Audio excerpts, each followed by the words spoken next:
আর S Bengali ক্লাসরুমে সকলকে স্বাগত। আজকের ভিডিওতে আমি পশ্চিমবঙ্গ প্রাথমিক শিক্ষা পর্ষদ অনুমোদিত দ্বিতীয় শ্রেণীর আমার বই পাঠ্য বইটির প্রথম পর্বের ৩৯ নং পৃষ্ঠা থেকে পড়াবো। এর আগের পৃষ্ঠাগুলোর বিস্তারিত আলোচনার ভিডিও তোমরা এই ভিডিওটার ডেসক্রিপশনে দেওয়া প্লেলিস্টের লিঙ্ক থেকে পেয়ে যাবে। অবশ্যই সেখান থেকে ভিডিওগুলো দেখে নিও। তো কথা না বাড়িয়ে শুরু করছি আজকের মূল ভিডিও। দেখো ৩৯ নং পৃষ্ঠার একদম শুরুতেই লেখা রয়েছে draw pictures of your favourite flowers and fruits, অর্থাৎ তোমার প্রিয় ফুল এবং ফলের ছবি আঁকতে হবে। আমি যেহেতু ছবি আঁকায় পারদর্শী নই, তাই গুগলের সাহায্য নিয়ে তোমাদের সামনে কিছু সহজ ছবি তুলে ধরলাম, যাতে তোমরা এগুলো দেখে ছবি আঁকতে পারো। তো ছবিগুলো তোমরা দেখে নাও। প্রথমে ফুলের মধ্যে গোলাপের ছবি রয়েছে, তারপর পদ্মের ছবি রয়েছে এবং একদম নিচে জবা ফুলের ছবি রয়েছে। এগুলো চাইলে তোমরা স্ক্রিনশট করে নিতে পারো।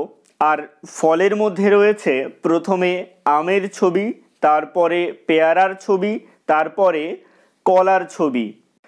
এরপরে নিচের অংশে চলে আসছি। এখানে বলা হচ্ছে write the names of the flowers and fruits, অর্থাৎ ফুল এবং ফলের নামগুলো এখানে লিখতে বলা হচ্ছে। তো প্রথমেই আমরা গোলাপের ছবি দেখিয়েছি, ওখানে গোলাপের ছবি আঁকবে।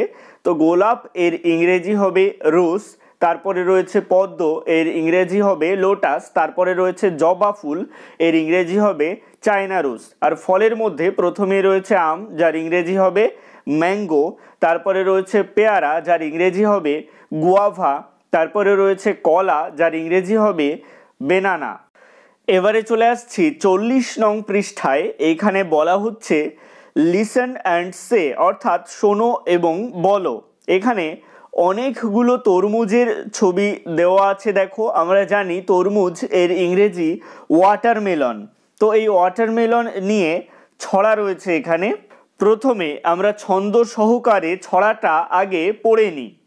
Watermelon watermelon rolling down the street, watermelon watermelon stopped at my feet.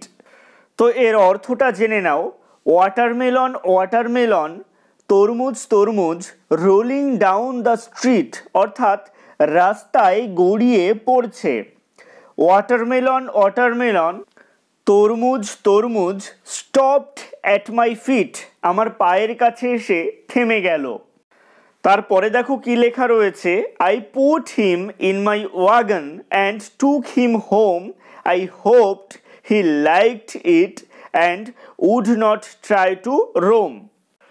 I put him in my wagon, অর্থাৎ আমি তাকে আমার গাড়িতে তুলে নিলাম বা আমি তাকে আমার গাড়িতে নিক্ষেপ করলাম, অর্থাৎ সেই তরমুজটাকে। and took him home, অর্থাৎ তাকে বাড়িতে নিয়ে গেলাম।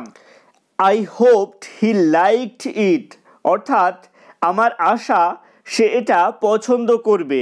অ্যান্ড উড নট ট্রাই, অর্থাৎ চেষ্টা করবে না। টু রোম, অর্থাৎ ঘোরাঘুরি করার।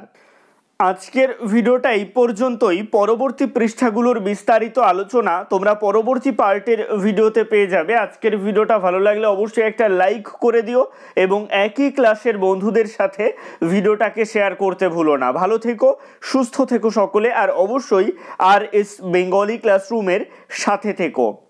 সবশেষে একটাই রিকোয়েস্ট, এখনও পর্যন্ত যারা চ্যানেলটিকে সাবস্ক্রাইব করে উঠতে পারোনি তারা অবশ্যই চ্যানেলটিকে সাবস্ক্রাইব করে দিও এবং পাশে থাকা বেল আইকনটিকে প্রেস করে অল বাটনে ক্লিক করে দিও নতুন ভিডিওর আপডেট সবার আগে পেতে।